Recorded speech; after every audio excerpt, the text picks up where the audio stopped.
from Music for All and presented by Yamaha. It's Teaching Social Emotional Learning Through Music, a practical web series for all music educators, embedding SEL into music education.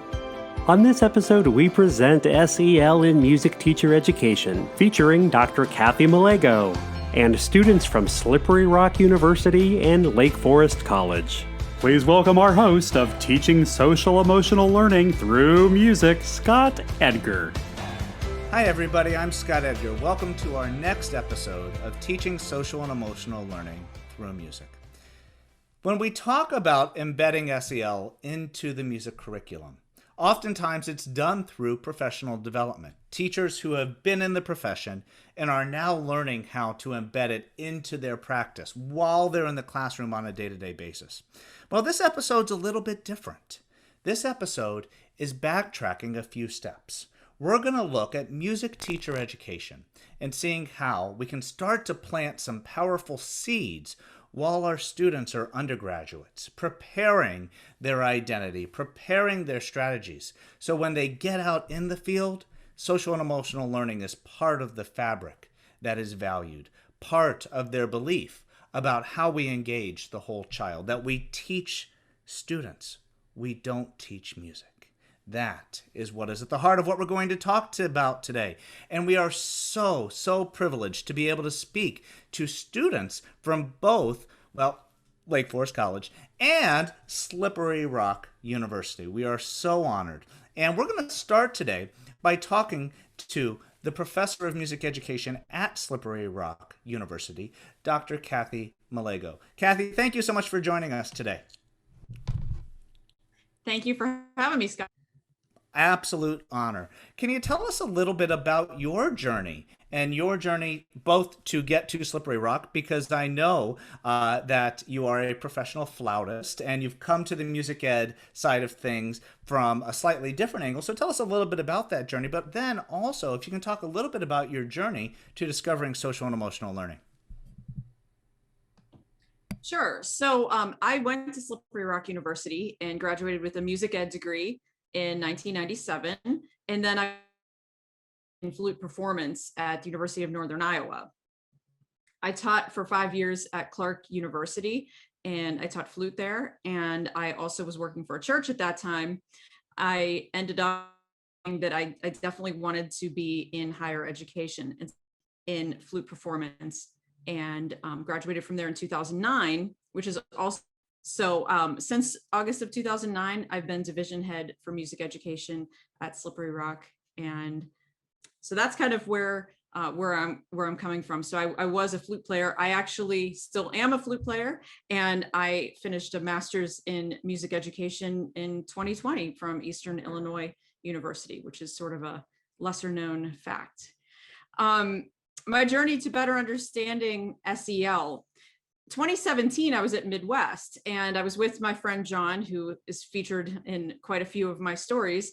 And he and I were at the GIA booth and we were just sort of shopping around and talking, and he picked up the book, this book, and I was like, oh, he's like, this is supposed to be pretty good. And I was like, well, if John says it's good, of course it's good. So I picked it up and I read it over the summer of 2018. I knew it was good stuff, but I read it, put it back on the shelf. Spring 2020 hits and here comes COVID.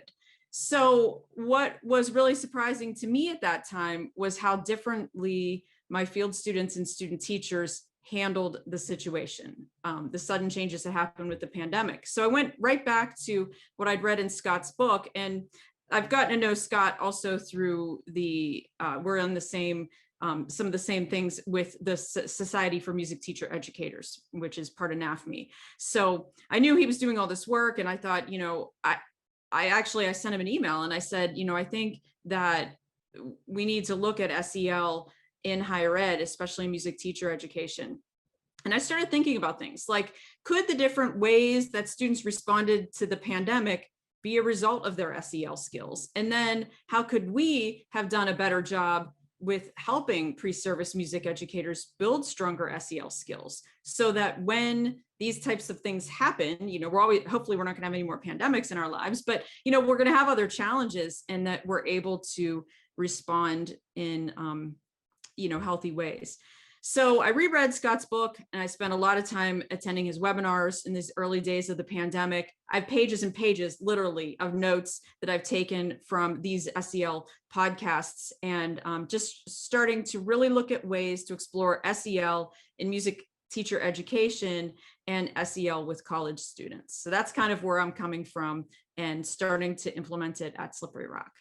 Kathy, perfect. And 2017 feels like a lifetime ago. When I wrote the book, it was like not pandemic preparation, it was setting the stage for a larger profession. But I think so many people have grappled and started to find SEL amidst the challenges that we're facing right now, pandemic and non-pandemic, and saying that here's a way that really captures how I feel. This captures what's in my heart. It gives me words for what I've been looking for. So, Kathy, can you give us a couple of tangible examples of how this manifests in your curriculum?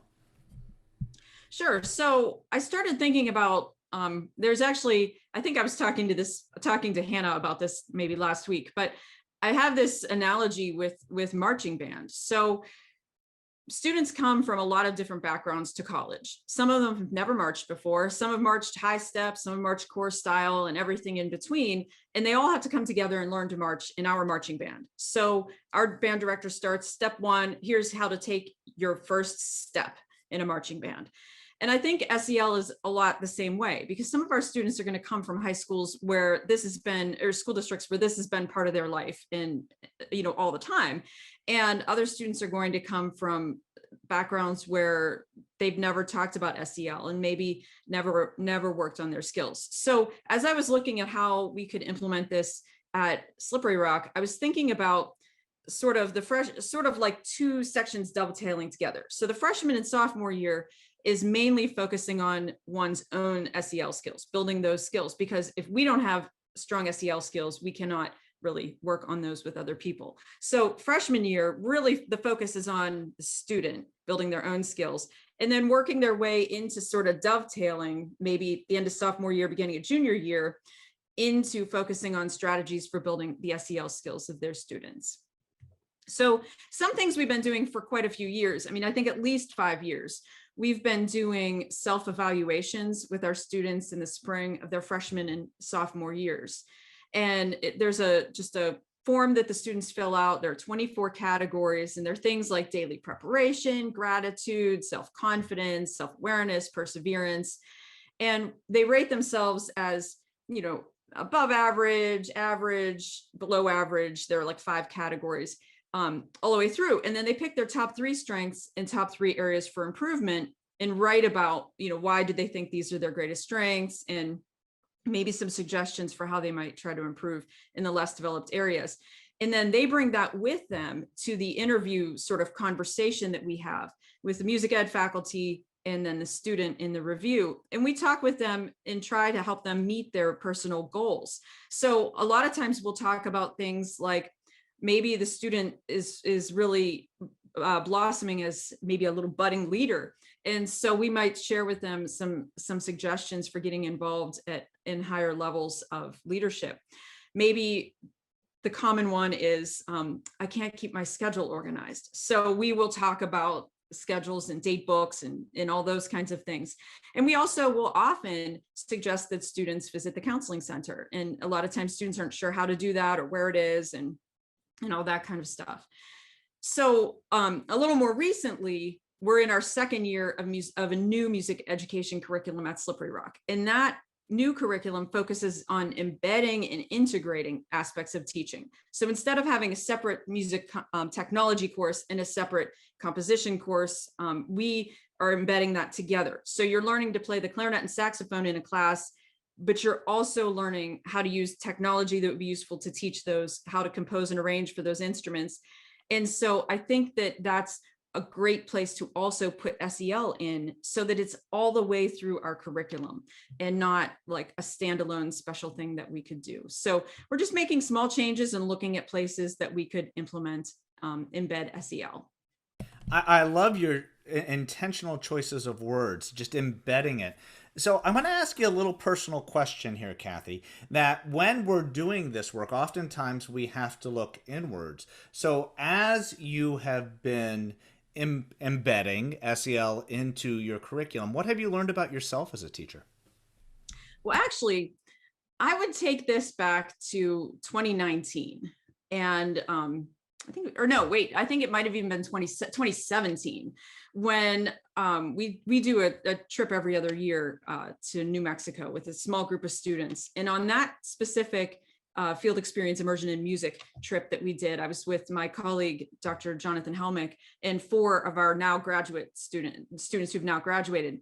But we spent a lot of time on that trip talking about relationships and talking about vulnerability. We were doing things like taking all these different personality quizzes and talking to each other about how we process different things. And, for me, when I went through my teacher preparation, it was the teacher is, over here and the students are over here, and never the two shall meet. You don't share what you do in your personal life. And I wasn't even on social media until that point in time. And that was part of our conversation, was about how students need to know more about their teachers. And that's kind of how things are now. So I think it's been a good lesson in vulnerability. And as the Slippery Rock folks know, Dr. Helmick's a big fan of teaching about vulnerability and talking about that. And so we've had some good conversations in that way. And just, I think for me, that's been the biggest place to start with being who I am and with the students. And I'm not like every other teacher, I'm way more of an introvert probably than most of the faculty in our department. And so it takes a lot more to step out and to get to know the students sometimes. And so I think that's been kind of one of the bigger things that I've taken away from learning about SEL personally. Perfect. And, I think this last year, I think if someone were really to dig into Myers-Briggs and that's where they focus, I think this last year would have seen some profound shifts in personality types. I know for me, I've become much more of an introvert this last year and just enjoying the time that I have in my own world. So I'd be very curious. To me, I chalk this all up to the students that we're going to see this fall are very different than the students that we saw last fall, and that we've all fundamentally changed through these processes that we've been forced to endure. So as you mentioned in your curriculum, some of those foundational elements, especially with your first 2-year students, can you give us a little idea of what that might look later on in the curriculum? Sure. So it actually, Shelby and Mike were just in this class. I'm going to talk about something that we did. So every year, as is pretty typical, we do a programming project in instrumental methods. And so usually that project involved programming for a middle school 2 concerts, a high school 2 concerts, and then a combined elementary, middle school, and high school concert at the end of the year. And this year, what I did was I changed it to the students could either choose middle school or high school, and they can choose band or orchestra because it's instrumental methods. And they still did the combined concert at the end. That way they were engaging with repertoire for elementary, middle school, and high school. But they had to choose a piece that they do a reflection on how they would approach that from an SEL standpoint. So I had questions for them to reflect on, like, who is this piece about? And from an SEL standpoint, what do you think might be challenging about studying this piece? And what do you think might, from an SEL standpoint, be rewarding about studying this piece? And I'll tell you what, that was one of my favorite assignments that I've ever given to grade. And I actually let the students, this is something I kind of changed a little bit this year in my teaching, and that is to let students opt to work in groups sometimes on assignments with partners or in groups. Reflecting on how I work best, I love to collaborate with my colleagues. And I always feel like when I do a presentation or, write an article or a book chapter or something with other people, it's exponentially better. And so I thought, well, why on something like a programming project, why wouldn't I allow my students to also work that way? So I think that, and they might have a different opinion, Shelby and Mike actually did the assignment, but it seemed to me like they really got a lot out of thinking about making those SEL connections. And I hope that they'll be able to take that into their teaching. And so rather than just thinking about what pieces are nice to perform and, from a good pedagogical standpoint, thinking about digging more deeply into studying the pieces. And what they did as part of their preparation for that I had pulled out some specific, like Omar Thomas's podcast that you did. And I gave some other suggestions in there too, because the first one that was broken into 2 episodes, that one has tons of examples in it. And so I wanted the students to have a model that they could look at in terms, like, what does it mean to actually teach a piece and embed SEL while you're teaching it? So they were able to look there. So that's one of the ways that a specific example, and that's with our second semester juniors. Fantastic. Rock star. Lake Forest students, get ready when you have instrumental methods with me next year. That assignment's going to sound really familiar when we get into it. So, Mike and Shelby, you just went through this. Any thoughts on what it was like to collaborate, whether it be on the Thomas or whether it be on a piece that you chose, looking at SEL a little deeper through that assignment?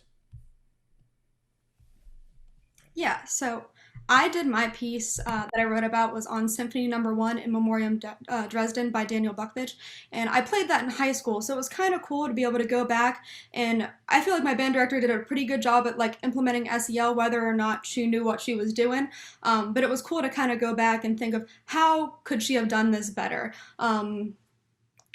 Yeah, basically that's about it. Great. Mike? Yeah, so our group did In the Eye of the Storm. It was a piece about Hurricane Katrina and the event and the aftermath of it. So going through and looking for ways that you could specifically choose to teach SEL within that, as opposed to just playing the piece, but looking for each individual element, how you could speak musically about it, and then take it from the music and use it to teach those really emotional skills that we worked with that piece and wrote about. But again, doing it in a collaborative way, I found to be really useful. Talk with each other about ideas, about how we could do it. And I think in the end, that definitely gave us a better end product doing that. Absolutely. The collaboration, the sense of belonging, the sense of trust that you have to have within our cohorts as we go through. So, Dr. Melago, we're going to go back to you for just a couple more questions, and then we're going to hear so many more student perspectives here in just a second. But as we are starting to embed SEL into music teacher education, zebras and stripes, we don't always like to change, and there's models that have come with us over the years. So I'm sure that this wasn't all smooth sailing. What have been some challenges as you started to implement SEL into the curriculum? Well, first of all, there's a quote I like about change, and it is, "The only person who likes change is a wet baby." So I think that that's really true. And I think just in general, when we're talking about, well, first of all, I think we have to realize we are not preparing teachers to enter the 1980s teaching force, 90s, even the 2000s, even the first 2 decades of the 2000s. Education's always changing.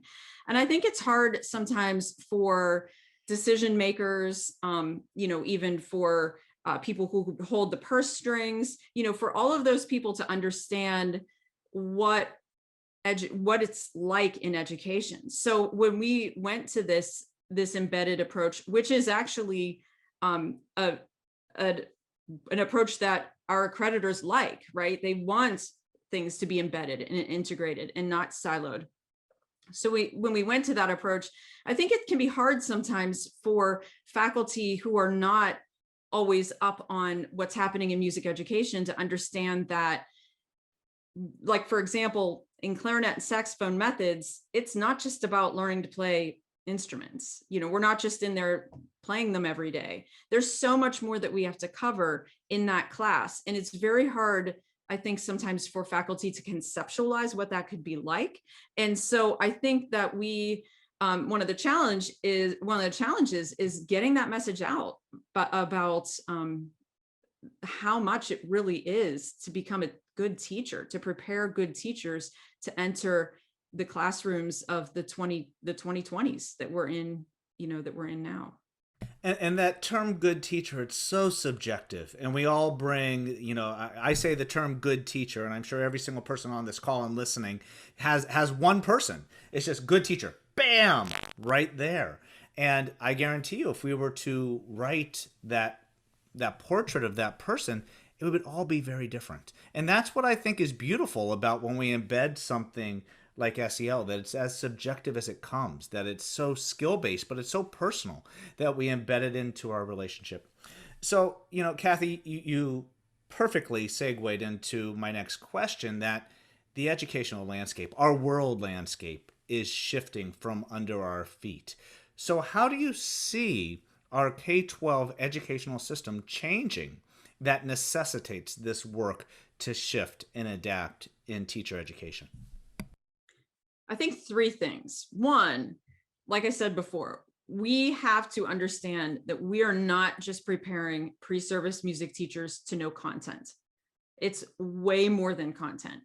Pre-service teachers, when teachers enter the profession, they've got to know how to teach the whole child. That is, and by child, I mean all the way up to 18 and beyond, so the whole person. And so I think that that's a huge thing that is needs to change in music teacher education. And of course, Scott, we're working on that right in some of the other things that we're working on. The second thing is, I think college and career readiness initiatives, those are moving earlier and earlier. In Pennsylvania, by the end of 5th grade, students have to demonstrate, they have to have 6 artifacts already from kindergarten through 5th grade toward college and career readiness. I was just talking to, my brother got married over the weekend, and I was talking to my sister-in-law, and my niece is entering 7th grade, and she's entering a performing arts school. And basically so at the end of 6th grade, deciding she's gonna be a dancer, which is great. But I think that in music, we need to think about how we fit into that college and career readiness equation, because it's so prevalent. And it's even to where our accreditors, the CAPE accreditation that a lot of us do for all of our education programs, they want to see college and career readiness. We've had to add it into our lesson plans, right? So I think that we need to make sure that our teacher educators understand how music fits into that. So of course, music for music's sake, absolutely, positively. But some of those, even music for music's sake things, are part of the college and career readiness standards. So we have to understand what those are for the folks in our state, and make sure that we're preparing for that. The other thing that I think is changing is just understanding advocacy. Our Dr. Helmick, who I talked about before, he often quotes one of his mentors, who says, "For those who know, no explanation is needed. For those who don't, none will suffice." And that's the hard thing, because a lot of times we are trying to advocate to folks who aren't familiar with the power of music. And they might look at it as something superficial, something a little extra. It's nice. It's a planning period for the student, for the teacher, whatever. But we need to make sure that we're advocating so that they understand the value of music, not just because so much of the essence of music will also improve and strengthen so many skills, like the SEL skills in the students. So I think those are some of the biggest things that I see changing in the K-12 landscape, that we need to make sure that we are preparing our students for in music teacher education. We need to make sure that we're not preparing for a better yesterday and preparing for a better tomorrow. And nothing gets better by staying the same. Change is constant. And thank you, Kathy. Just so well stated. I know for all of your students and for my students, they're like, "Oh, I want her. Oh, she's so good." Home run. So thank you so much for that. We're going to transition now, because the next generation of teachers are right here in front of us. And this is the exciting space where I truly do see hope that we are starting to shift some of our paradigm into a space that really does center the child, that it's not the one-way direction from teacher to student, but the student is actively involved. And I can't wait to hear just the brilliant idea. So let's get to know these folks. Romario, can we start with you?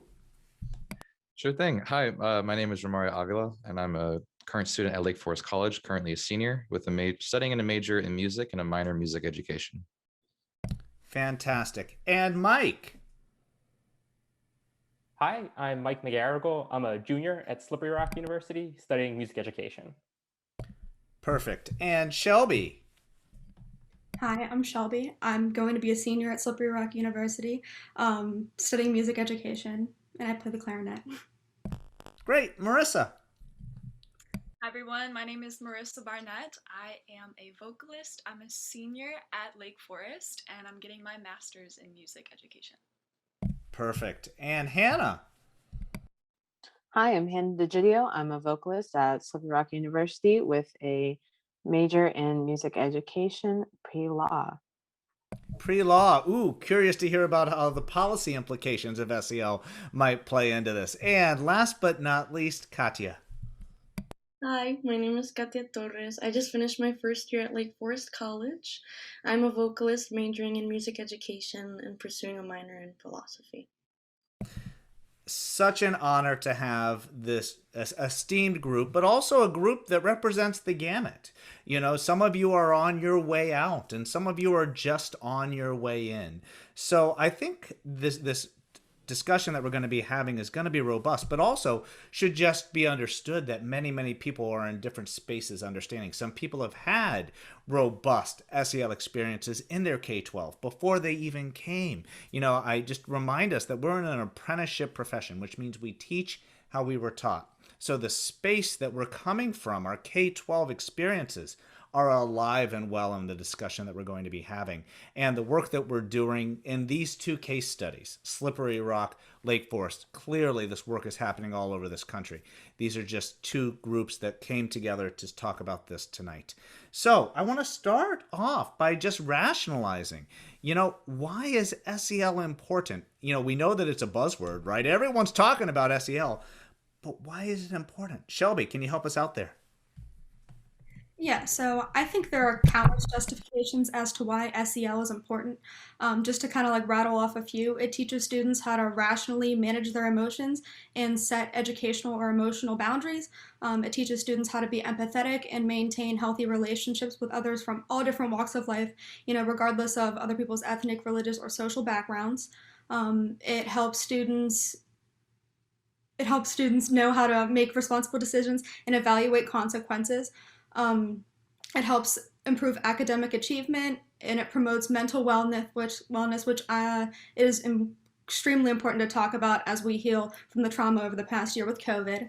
Overall, it teaches students to be good people, which is arguably what I think all teachers should be striving to teach their students, like Dr. Melago put it earlier, teaching the whole child rather than teaching just the content of your class. Shelby, perfect. So I'm going to ask you to dig a little deeper there. Perfect answer, but why music?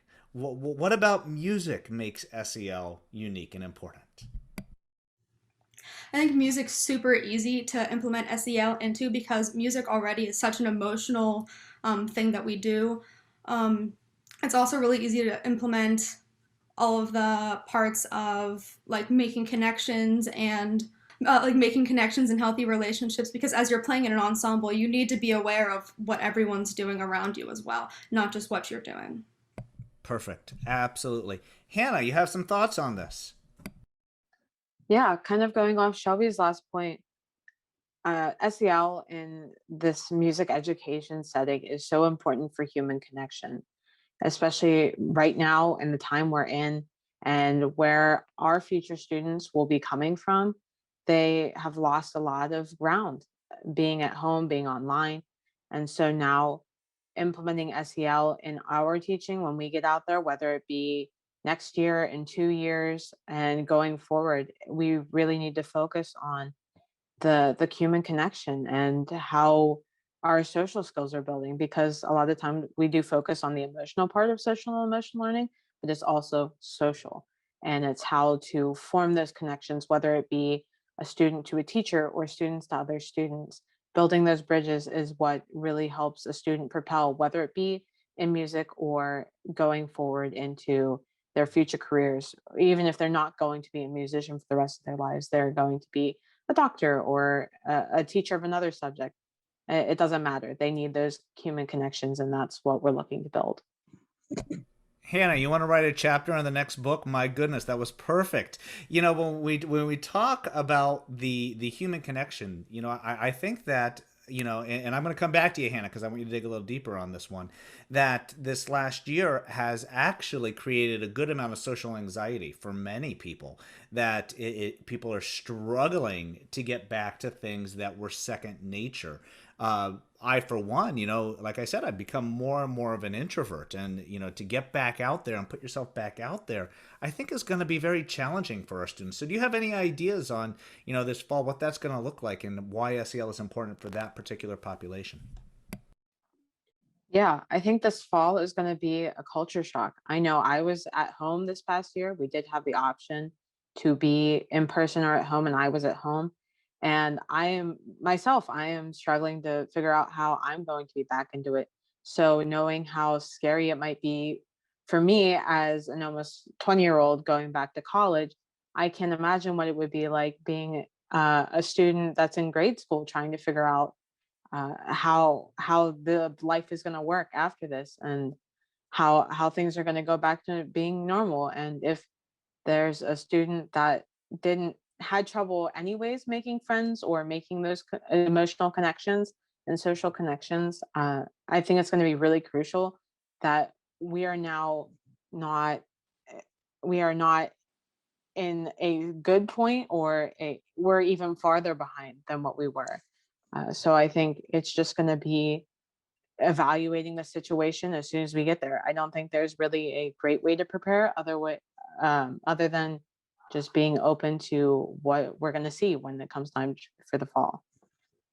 And the trusting relationships that we build through our music classrooms, that's gonna be the critical point to get us back to this. Perfectly stated. Mike, what do you think? Yeah, so like what Shelby said, with SEL being making people better humans, I think music has a unique opportunity of doing that from elementary and even early childhood with musical play. You can address competencies there and work your way all the way through, high school in ensemble groups to work with social skills. So we see them, pre-K to 12, you have the opportunity to show them that SEL is not just, something you do in school. It will be a lifelong endeavor, as Dr. Melago spoke to earlier, continuing to work on it now. It's something they can keep working through and developing to become better humans, the ultimate goal of it. Mike, absolutely. And, we call it developmental relationships. The fact that we see our students for 3, 4, 5, 6, 7, 8, 9, 10, 11, 12 consecutive years, we're going to develop relationships with our students, right? It's going to either be a really positive thing or meh. It's our job to make sure that that relationship is positive and that we're facilitating that trust to grow 100%. Romario, what do you think?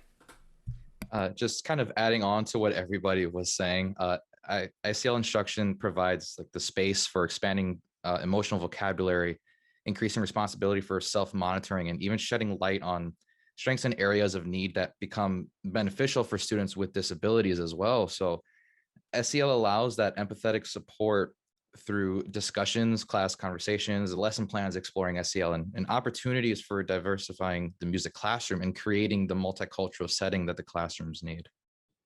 Yeah, Romario, we just finished our semester in our introduction to music ed class, and certainly we've had many challenging conversations as part of that because of the world that we're living in. You hit on some really critical points that I'm going to ask you to dig a little deeper on. So, Romario, when you talk about the importance of a multicultural, a multi aware classroom that we're able to explore openly and trustingly, what are your thoughts on why that's important now more than ever? I mean, even going through our classroom and kind of like we've kind of established the grounds, like, yeah, we are going to talk about some things that can be considered controversial. And even in a setting now, I believe that diversity is extremely important for the development growth of every student that even walks into the door of your classroom. And, I know an example of mine is when I was teaching at the School of Rock, one of my students was assigned to learn a guitar riff of Led Zeppelin, and they didn't even know who that was.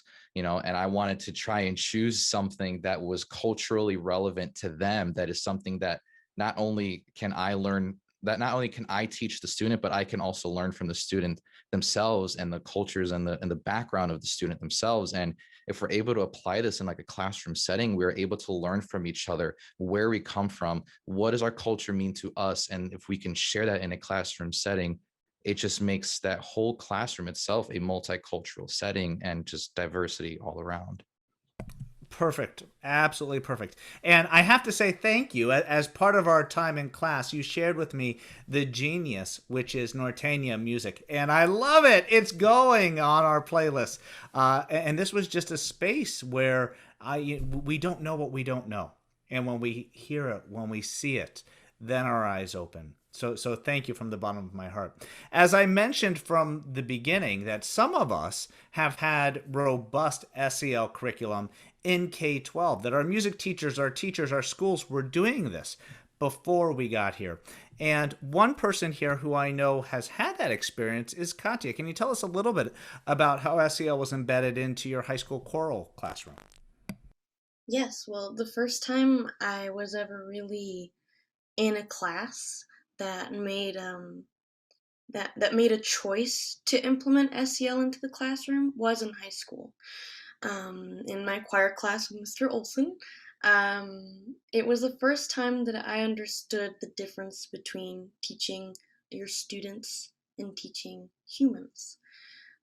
We did a lot of talking in that classroom. It was productive conversations. It was the first time that I ever had my emotions addressed very casually in the school environment, and what it did when you're talking about the relationships between students is that it did develop that trust when you're vulnerable with another person, especially in a music classroom. I mean, we already use music as really a universal connector.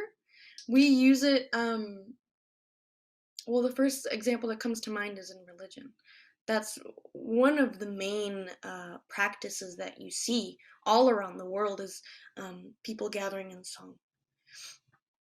And I think that's really beautiful. And I think it's really important to implement not just in every classroom, just like we've been saying. Every classroom needs SEL. It's not just a part of the classroom. It should be what classrooms look like. But that's why I think it's a little more prominent in music education. Absolutely. So, Katya, you talked about your choral classroom, and I know that one of the biggest challenges that teachers have when they're saying, oh, you want me to do SEL? You want us to have these conversations. You want us to dig in deep here.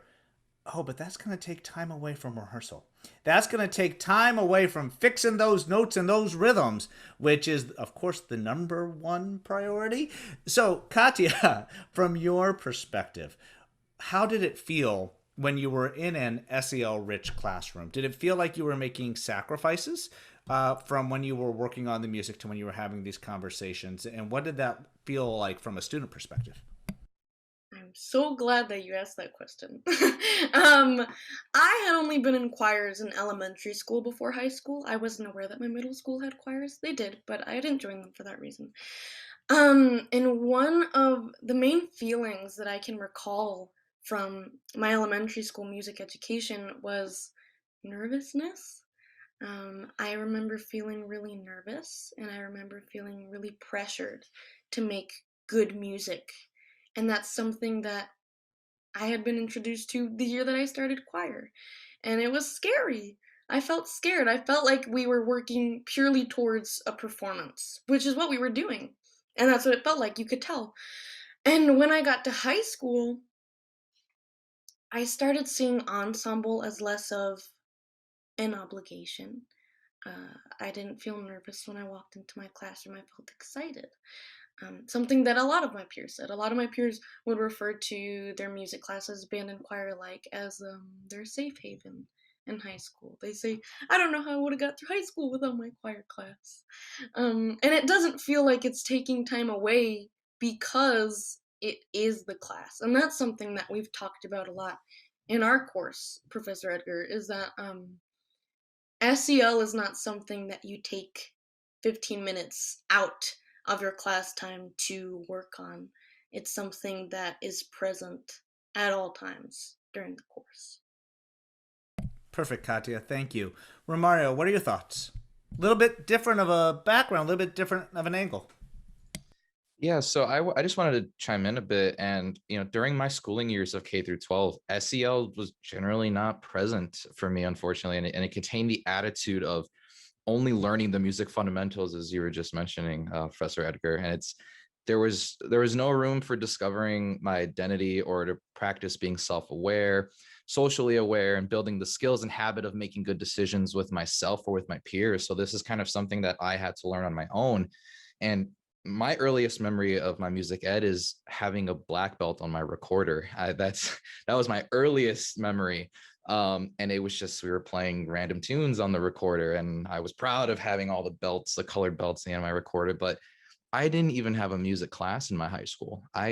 If I wanted to do anything musically related, I'd have to go to the other school, and it'd have to be an after school thing. And, being that my high school was project-based learning school, it still prepared me for college or for work, whichever I decided to do. But I unfortunately couldn't experience that music SEL side of the discussion here. It was more of, throughout K through 12, it was, here are the music fundamentals. Here's a piano. This is how it works. But it wasn't exactly what I wanted to talk about completely. Like, I wanted to have those discussions. I wanted to be able to identify what is around me, Western art music, what is current music, what is anything to me besides just a piano in front of me or a recorder. And that diversity of musics opens up when we actually just stop to listen to our students and say, what is the common ground between students' musical lives outside the classroom and the musical life inside the classroom? Marissa, what about your journey before you came to Lake Forest? Yeah. So I guess I'm just wondering, was SEL, when you guys were going through it, was it explicitly said this is this is social emotional learning, or was it just after the fact you realized that this is what you were undergoing? Katya, you want to tackle that one? Yeah, I would definitely say that it was more of a realization that I had taking my first music education class at Lake Forest. Because when you're in it, when you're in a good music classroom of quality with implemented SEL, you don't even know it. It's just the comfort and the conversation. That's really what it is at the end of the day when you do a good job at teaching SEL. Yeah, that's beautiful. I know for me, so definitely in middle school, Katya, you said you didn't do middle school choir, but my middle school choir teacher, she was very strict. It was very much, we are preparing for the competition. You have to be ready. You have to be standing like this. You can't look at each other. You can't even smile or joke or nudge each other or anything. When I got to high school, it was very different. So we were very much encouraged to be ourselves for each other, to be ourselves on stage. But the one thing I do feel like was missing was understanding the humanhood behind the composers we were performing. I feel like if I had known more about the history of in which the music emerged and why it existed and what function it served in the world, that would have meant more to me in learning it, beyond getting a grade, because then, my identity would become rooted in it, because I would compare, who I am to what this story is of how it emerged. So I guess just contextualizing it. And yeah, Romario, what you were saying about your student coming in saying, I have no idea who this is. I think while yes, cater to what the student knows and what they love, but when you do introduce them to someone else, explain why they are important. And that's part of social emotional learning too, is taking what's there and learning to contextualize it for the student and use that as a lens to help them better understand themselves. Marissa, perfectly stated, because I think oftentimes as teachers we hear, oh, we just need to do the music that the students want. Well, but contextualizing it for the students, that's where that magic happens, that we are teaching in a way that is inclusive, that is broadening horizons. But, there's been many times that I've heard music that I've heard the first time and I didn't care for, but it's because I didn't know the story, because I didn't know the struggle, I didn't know the strife. And then once I hear the story that surrounds, it becomes relevant. It becomes something that I hear the humanity of it. Thank you. Perfectly stated. So, not everyone has that SEL background, whether it be explicit or implicit. And Marissa, thank you for highlighting that. Do we call it SEL in our schools and our classrooms? More and more, the answer is yes. More and more schools are saying we have to put a label on this. But as we say in our work that we're talking about, it's not like we're going into the classroom and writing SEL for students to see. It's intentional from our perspective as teachers. But as Kathy has said, it's just good teaching. You just can't tell where the music stops and SEL starts. It's just part of it. So Mike, you have a slightly different background. Can you share that with us, please? Yeah, so for this, I reflected on more of my instrumental ensemble experiences, specifically in high school.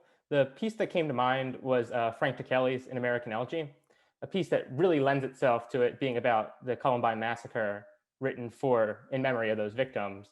And we had played it, and obviously we'd spoken about what it was about, but thinking about what we did in class and how it came so close to the edge of what SEL is, but what it needs to do to break through to really hit, the social awareness competency would be to have those difficult discussions with your students, talking about the victims, putting yourself in their shoes, trying to empathize with the community, think about those kind of things. So I think for me, what we did was we came very, very close to it, but it's just taking that dive into the uncomfortable, into the possibly, weird, you're not really comfortable speaking about that, but doing it to really reach it.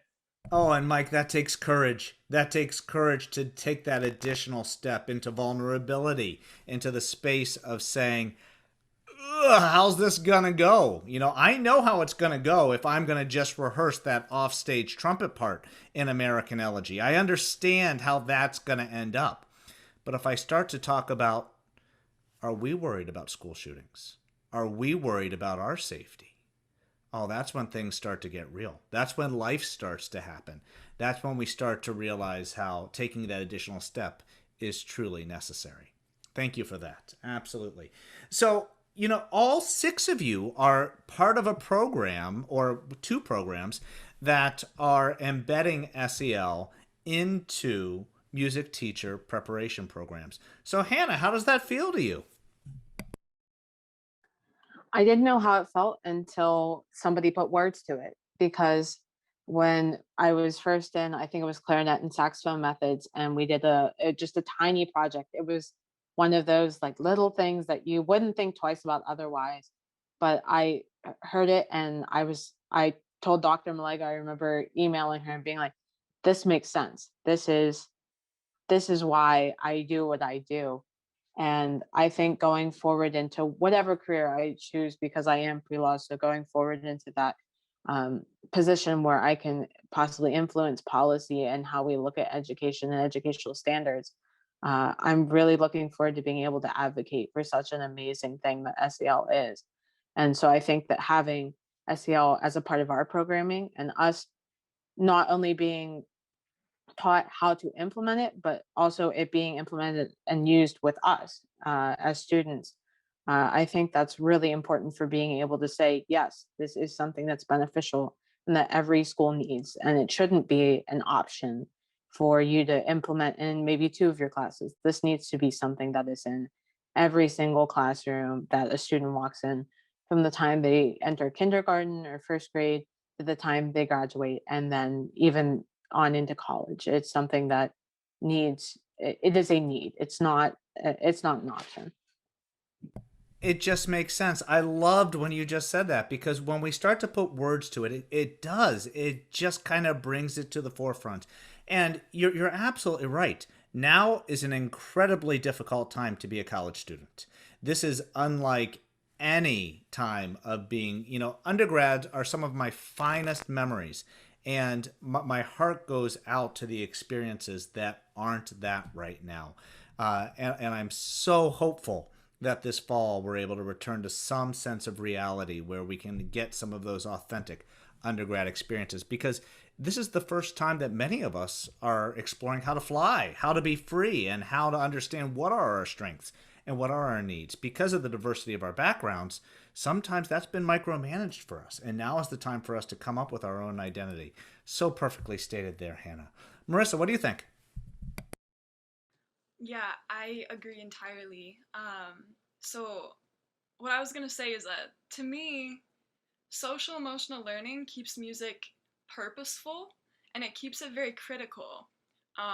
And that's how music is in real life. Like, if you consider how much music touches everything, it's very purposeful, and it functions in a very critical way. So with us as individuals, truthfully, I don't know if I would be interested in music education as my academic career if I did not see SEL, the whole child in their relation to the world being prioritized. So I'm definitely thankful for educators who have this at the forefront of their mind, because it keeps it in mind. And I'm experiencing it too. So I know of people who were in music education who have left because they did not see this prioritized. So I definitely think it's crucial. That's critical. When we center the child in our classroom, when we center the student in our classroom, let's just own it. And I'm sorry, I don't want to burst anyone's bubble here, but music education is a tough career, right? You're going into something that we love and that we're passionate about, but it's not easy. And attrition is real.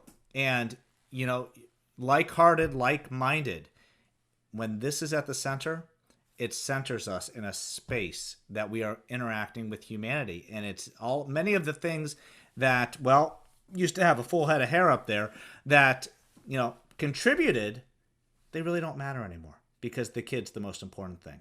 Katya, what do you think? Hannah, what you said about the aha moment that you had, that, this is why I do what I do. I relate to that sentiment so much. In high school, Mr. Olson, he is the one who told me, before I really realized it, he told me that I would be a music educator. And when he said that, I was like, why did he say that? I don't know what he saw, but he was absolutely right. And that's only because of the experience that I had in high school. That's because I saw from the first perspective the impact that music education has on you, not even as a student at your school, but as a functioning human being, learning to recognize and live with your emotions and manage them in a way that is productive and harmless. It's something that we are talking about more, but it's not talked about enough. And I'm glad that we're having these conversations now, and I'm so excited to see what they turn into in the future. And imagine if we're starting to plant these seeds earlier and earlier. When we start to look at what this looks like, if we get this in at kindergarten and we start to build these skills developmentally, we Mr. Rogers them through those first couple years. By the time we hit these things, we are in a powerful, powerful space. So we really want to hear your perspective now. And this is where we, as folks who are teaching in higher ed, want to be vulnerable. We know that we can always do a better job. And from your perspective as students, I know we just finished a semester and it's like, course evaluations. But really, really want to hear your thoughts. What can we do better, especially when it comes to prioritizing the student? Marissa, what do you think? So I guess the biggest thing I could say is making sure that you're teaching the whole student, which our teachers are exemplifying that. So keeping the door to your office open, letting the students laugh with you, cry with you, express their emotions, however difficult they may be. What else was I gonna say? I guess there were conversations about just some of you. I think Mike, you brought up some music that was response to like Hurricane Katrina and just these natural disasters and these things going on in the world. I think allowing your students to have a voice in that. So one, to talk about it, but two, if you're trying to understand music, give your students the space to respond to that through music. So for example, with everything that's been going on during the pandemic, yes, pandemic, but also just everything that's been going on with the political climate and, the divide in our country. If I could give an example, our choir director, Dr. Ann Berry, she's amazing. She used this opportunity not she used the opportunity of being virtual to connect us to a poet from Ireland named Edward Deniston. And he came and did poetry workshops with all of us to allow us to convey anything we're feeling about what's going on in our country. And again, he's from another country, cross-continental. And so collaboratively, we were able to put in our poetry, and he created 4 separate works. And she tasked one of the students with setting music to one of the texts. And it was just a really, really cool experience for everybody to feel like they had a voice in what was going on through music. So I guess to me, to give advice to teachers is to definitely create opportunities for your students to create through music. I know, Kathy, you were also saying that through, teaching students clarinet while they're also learning how to create on software and such. I've been talking about this for a little bit, so I will wrap up. Marissa, thank you for the tangible example of what Dr. Berry is doing for that, because I think oftentimes it feels a little ethereal until we say, what does this look like? And I think oftentimes people do mistake SEL for something that we do in addition to music. And to create through music is the space where it becomes organic to our work. So thank you for that very tangible example. Hannah, what advice do you have for us? I think one thing that Marissa kind of touched on was vulnerability, and we've been talking about it all night. And especially for a freshman coming into an intro to music education class, or for their first ensemble, whether it be marching band or in a choir, I think it's really important that we take the time to recognize that they're in a new space. We have all been in a new space, new professors, where it might be our first time away from home. It's a new thing. So we are already opening ourselves up to being vulnerable. But then even whether it was in high school or in college, there have always been ensembles that have kind of shut the door on vulnerability and kind of said, I think we talked about earlier, like, this is the music, this is how you're going to learn it, this is how you're going to sing it, this is how you're going to play it, and go. But I think just taking that time still to just allow ourselves to be vulnerable and to open up about what we're feeling about a piece or just how we're feeling about our day. Because when you look at like the hierarchy of needs, before you can even get to looking at the music on the page or looking at how to teach somebody how to repair their clarinet, you have to first make sure that they're in it, they're learning, and they can't do that if we're bottling up everything inside. So just giving the students the opportunity to express what they're feeling and what they need is really important. So profoundly stated that it's impossible to leave the challenges at the door. And I remember back to my freshman year at Bowling Green State University, and that space is all about exploration, all about nerves, all about anxiety, all about that first jury, all about the first everything. And it's like, you want me to focus and perform at my best when all of those things are kind of being left to me to figure out on my own? That's where this SEL piece can be powerful for us as teachers and as people in higher ed navigating this. So folks, we're coming to the end of our time, but I want to finish today by really opening up this space to hear about the vision for music education that this next generation of teachers have, because this is the future. And I hope everyone who's watching and listening to this right now realize that the future is exceptionally bright, because these are the next generation of music teachers, and I cannot wait to see what is going to be accomplished. Shelby, what's your vision for music ed?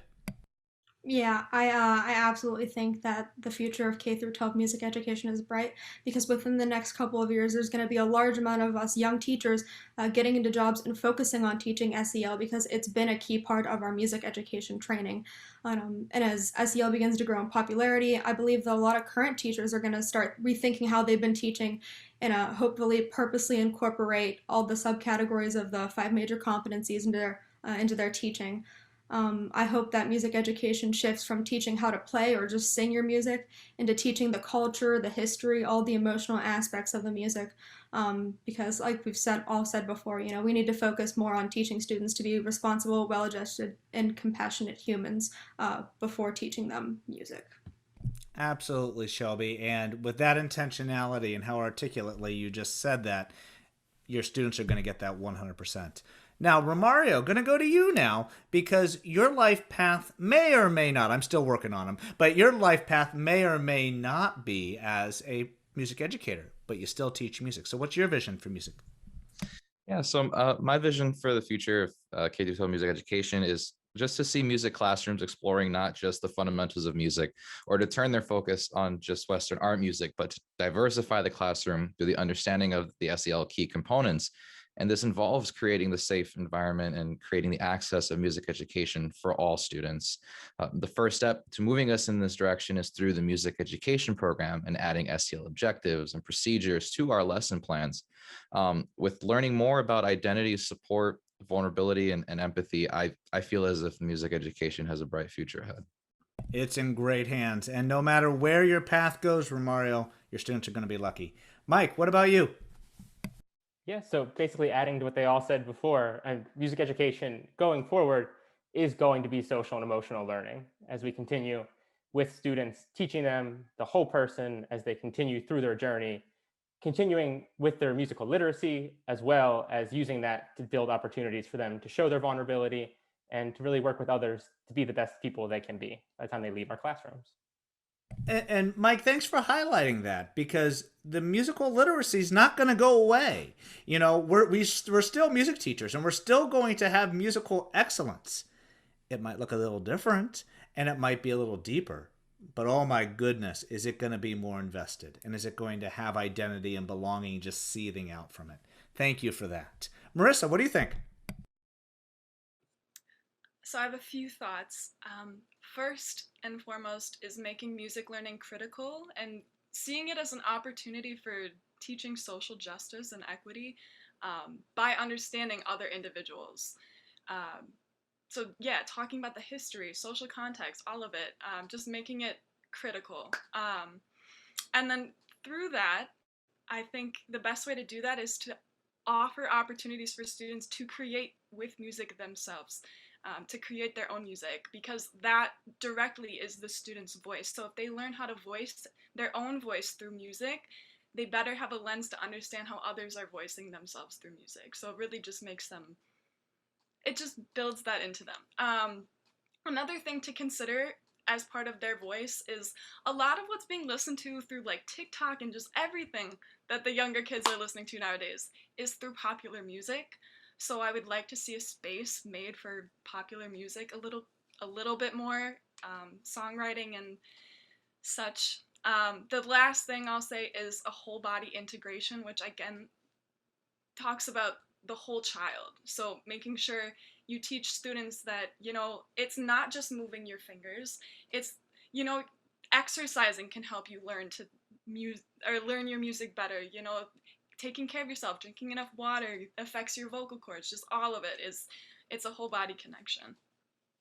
And oftentimes, and guilty as charged here, sometimes the closer I get to the concert, I get a little grumpy and a little bit note and rhythm locked in, but forgetting about the whole experience, the whole child. They'll always remember how you've made them feel. Thank you for that. Hannah, what do you think? Yeah, I look for music education K through 12 to be more inclusive. Every day we're talking about inclusivity and accessibility. And I think we have really great opportunities in music education to really incorporate every culture, every person as they are, and breaking them out of the boxes that we have been put in. And we continue to put people in and just saying no more boxes. We need to have people who are as counterintuitive as it sounds to embrace inclusivity. We need to have the students as a whole and take them for what they are and then make it into one product that encompasses every feature and every strength of all of our students. And that's how you get the good music. That's how you get the good concert that has feeling and that benefits every single child that's in your ensemble, whether or not they remember what pieces you played. Like you said, they're always going to remember how you made them feel. So just making sure that they are recognized for their individual worth, and then taking their individual worth and making it into a collective worth.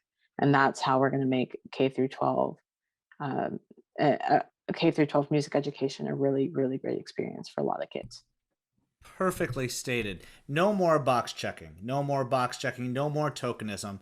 Having it being part of the culture. I was watching a great special on Disney Plus, not product placement, but called I think like The Secret Life of Whales. And there was a marine biologist who said that behavior is the what that you do. Culture is the how. And what you just hit at there, Hannah, is this idea of the how. How do we engage is so much more important than the what that we do. Katya, your vision for music ed. More than anything, I think I just hope for more people to recognize that social emotional learning is the only way to go about.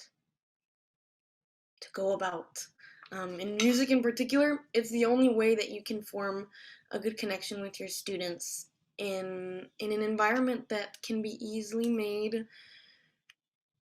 Oh, what's that word I'm trying to remember? Competitive. It can be really competitive, and it can be really scary, just like I'm sure we've all experienced at least once in a music education classroom. I hope that I can live long enough to see an impact that I may have on a student. Or to go beyond that, I hope that I live long enough to see a kinder world as a result of practices like this. I hope that I can see my own kids flourish in a world that is more empathetic than the one that I live in. It's a call to action, isn't it? You know, I'm just sitting back here and just incredibly optimistic. And that's the only word that I can think right now, is that all six of you, in whatever capacity you end up teaching, we are all music teachers. We are all teachers in life, whether that's our formal profession or not. That this is the future. This is where we're headed. Kathy, can you send us off with just a few final thoughts? Sure. And I want to echo that. I mean, I'm so inspired by what everyone said tonight. It's been really great to meet some of your students too, Scott, and to hear from my own students in this different sort of setting. So I have three things to close up. One, Hannah spoke about this, and Scott, you did as well, about being in college being a new experience. And I can relate. I mean, I still remember when I'm a first generation college student, and I think we have to think about how different that is, even for first generation students whose parents can't tell them what it was like. I still remember thinking, like, should I tell my mom I'm going to Giant Eagle, our grocery store? You know, like, is it okay if I just like go? You know, because I, would always check in with my mom. You know, it's like, okay, so many things are different when we get to college. And so moving on, my second point, at Slippery Rock, we have these things called faculty learning communities. And so basically it's groups of faculty that get together and talk about aspects of like 21st century teaching and learning. And so this past spring, I facilitated one on SEL and college teaching. And it was really neat because we had people from, I think there were like 8 faculty in addition to me, and we were talking about SEL in college. We all were coming from like vastly different professions. Some of the folks who were in some, I won't name their field, but they said, like, in their field, it doesn't matter. Like, you don't even have to be nice to each other. Like, it's about getting it done. And so we started talking about, we had some really rich conversations. And I know I was in touch with Scott sometimes in between, like talking about some of these things. But one of the things we talked about was conversations about race and culture in SEL. Basically, who gets to decide what strong SEL skills really look like? And so we had great conversations about that. We also talked a lot about how stronger SEL skills might impact how students respond when they get a bad grade. Like, is it Dr. Melago, she's whatever, bad words, or is it a little bit of self-reflection? And maybe if I didn't do something that a student thought that I could have done to support them, that we have a rich a rich enough and comfortable enough relationship that we can have a good conversation about that and not have mad student over here, unknowing Dr. Melago over here, never the two shall meet. So the other things that go along with that, what if you don't get into the ensemble you want to get into, or you don't make principal, or you don't get the lead? Do you just shut down because of that? How do you respond healthfully to that situation? And even another thing we talked about was making good decisions about things like how to socialize. Like, am I going to go to a party and get into some kind of, mischief there? Or, am I going to work out every day? Like what is that going to look like? So the final thing that I would say in closing is I just think about how different society would be. And I'm talking about workplaces, I'm talking about families, I'm talking about everything, if everyone conscientiously was working on improving their SEL skills. And in that way, if everybody felt like you're in a safe place, you can be vulnerable, people are able to empathize with each other, I think we'd have less attrition. I think we'd have better work-life balance.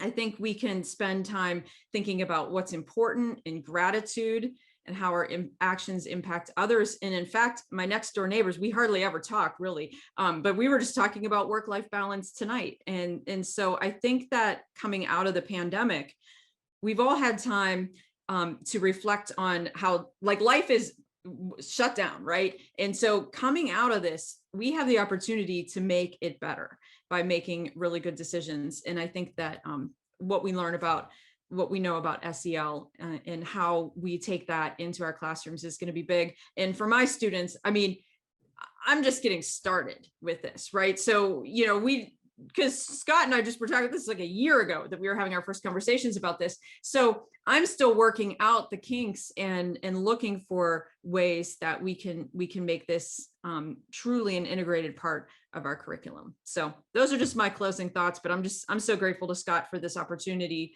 to be part of this conversation and engaging in spreading the word about SEL to folks from everywhere. Oh, Kathy, thank you. Just to wrap it up, and nothing that I'm going to say is going to usurp anything that has just already been said. The words have been perfect. And the space that we are about to enter as a profession, these are the voices we're going to hear. This is going to be loud. This is going to be clear. And this is going to be a necessity moving forward. We know that trying to prioritize the notes and rhythms will stand a 0% chance of being effective if we don't do everything that we've talked about today. And these are the folks who are going to make it happen.